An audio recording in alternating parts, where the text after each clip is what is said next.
หั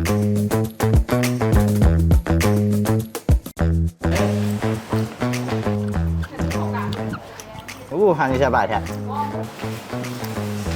สบายดีลูกค้าเอาอย่างน้องมันนี่เนาะเอาเฟืองงัวเด้อถ้วย เฟืองงัวถ้วยหนึ่งเดินนางค่ะเด้อเฟืองงัวเนาะอันนี้เดี๋ยวเอาอย่างมีอย่างไรเนาะมีข้าวปุ้นมีเฟอมีข้าวผัดอาหารตามสั่งเอาอย่างเนาะเอาข้าวปุ้นถ้วยหนึ่งเดินนางค่ะเด้อบุญหนึ่งเนาะจังหน่อยเนาะคือเป็นลูกค้าไหลเนาะเซิร์นโอ๊ตมันลูกค้าหลายเนาะ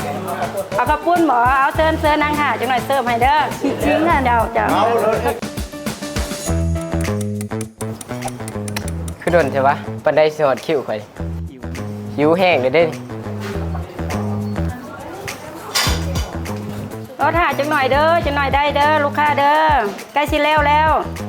ลูกค้าผู้ที่3ข้าวปุ้นได้ละเด้อ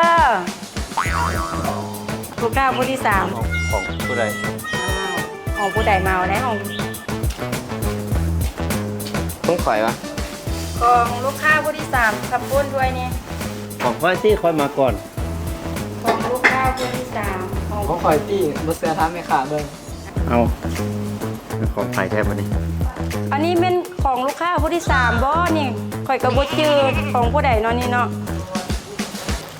ปัญหาเหล่านี้จะหมดไปเพียงแต่ฐานใส่เครื่องเอินคิวหรือ Restaurant Pager เครื่องนี้ Restaurant Pager เครื่องนี้เหมาะกับห้านกาเฟ่หรือห้านอาหารที่ต้องรับหลายๆคิวต่อมือแล้วฐานจะบ่พลาดทุกๆออเดอร์สนใจสามารถติดต่อตามข้อมูลที่ขึ้นอยู่เทิงหน้าจอได้เลย